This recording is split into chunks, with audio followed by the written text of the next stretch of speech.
பகுதியில் உள்ள தனியார் கல்லூரியின் 25ஆம் ஆண்டு விழா நடைபெற்ற நிலையில் பயங்கரவாதத்திற்கு எதிராக இந்திய ராணுவத்தினர் நடத்தி வரும் தாக்குதல் சம்பவத்தில் இந்திய ராணுவத்திற்கு எந்த ஒரு பாதிப்பும் ஏற்படாமல் இருக்க 2 நிமிடம் அமைதி பிரார்த்தனை நடத்தப்பட்டது.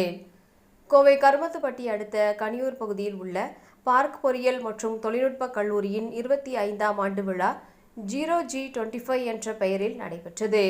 கல்லூரி முதன்மை செயல் அலுவலர் அனுஷா ரவி தலைமையில் நடைபெற்ற இந்த விழாவில் பிரபல நடிகை பிரியா வாரியர் மற்றும் இந்திய கப்பல் படையின் ஓய்வு பெற்ற கமாண்டர் உள்ளிட்டோர் சிறப்பு விருந்தினர்களாக கலந்து கொண்டு மாணவ மாணவியரை உற்சாகப்படுத்தினர்.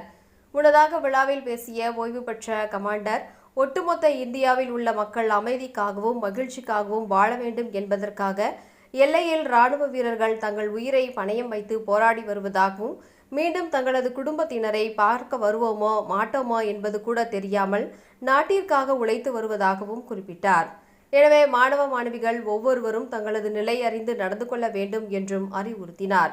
தொடர்ந்து பயங்கரவாதத்தை ஒழிக்க வேண்டும் என்ற முனைப்புடன் பாகிஸ்தானுடன் போரிட்டு வரும் இந்திய ராணுவத்தினருக்கு எந்த ஒரு பாதிப்பும் ஏற்படக்கூடாது, ஒரு உயிரிழப்பு கூட நிகழக்கூடாது என அனைவரும் 2 நிமிடம் எழுந்து நின்று அமைதியாக பிரார்த்திக்க வேண்டும் என அவர் கேட்டுக்கொண்டதை அடுத்து விழாவில் பங்கேற்ற அனைவரும் எழுந்து நின்று ராணுவ வீரர்களுக்காக பிரார்த்தனை செய்தனர்.